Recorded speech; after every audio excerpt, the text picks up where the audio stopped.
पढ़ने वाले हैं केस, नाउन एंड केस, जिसका मतलब होता है कारक।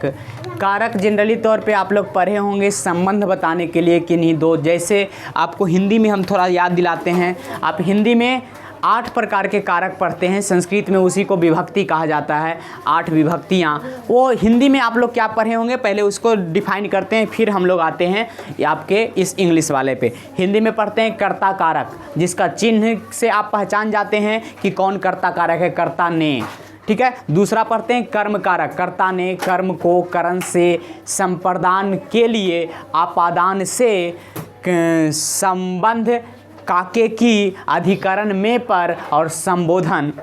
संस्कृत में इसी को हम सूत्र के द्वारा कर्तरी प्रथमा, कर्मणे द्वितीया, करणे तृतीया, संप्रदाने चतुर्थी, आपादाने पंचमी, संबंधे षष्ठी, अधिकरणे सप्तमी और संबोधन अष्टमी के नाम से जानते हैं। इसी को हम इंग्लिश में केस या कारक कहते हैं। तो अब हम लोग इंग्लिश में अंग्रेजी में पढ़ रहे हैं और अंग्रेजी ग्रामर को स्टेप वाइज आगे बढ़ा रहे हैं। तो आज ये आपका चौथा पार्ट शायद है।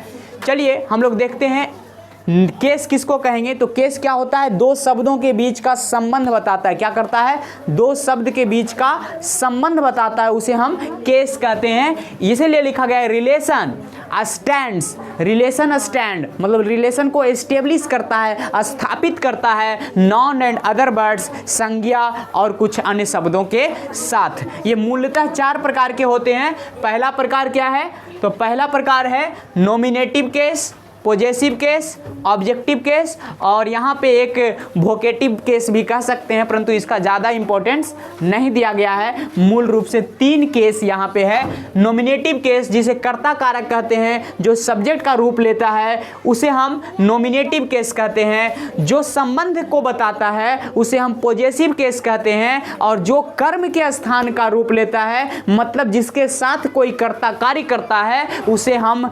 ऑब्जेक्टिव केस कहते हैं। अब देख लीजिए, ये आपको याद बहुत बार करवाए होंगे, फिर से आप याद कर लें। I, we, you, he, she, they, it, अगर ये प्रोनाउन जरूर कर्ता के रूप में कार्य कर रहा हो, यानी काम करने वाले के रूप में कार्य कर रहा हो, तो इसे हम नॉमिनेटिव केस कहेंगे। वहीं संबंध बताने के लिए माई, जैसे आई रीड माई बुक, तो यहाँ पे मैं अपना किताब के साथ संबंध बता रहा हूं, इसलिए I read my book, we read our book, you read your book, he read his book, she read her book, they read their book और इट मतलब जीव जंतु छोटा छोटा, इसके लिए इट यूज होता है।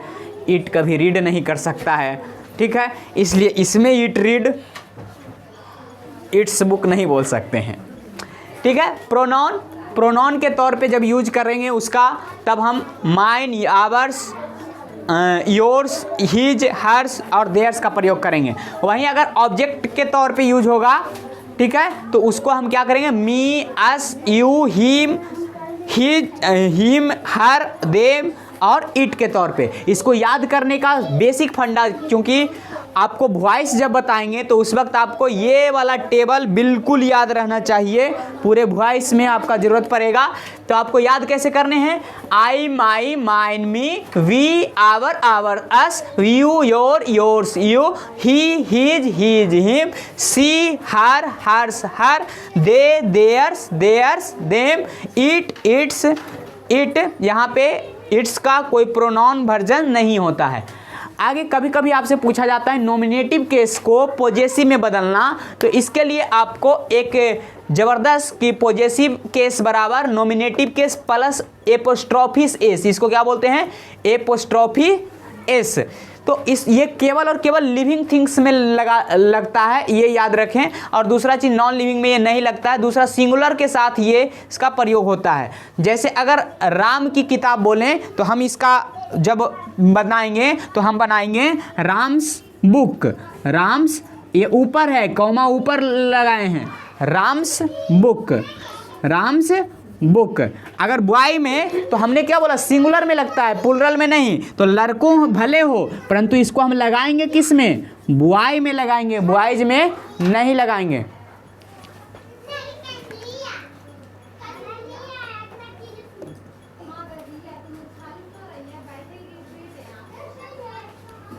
तो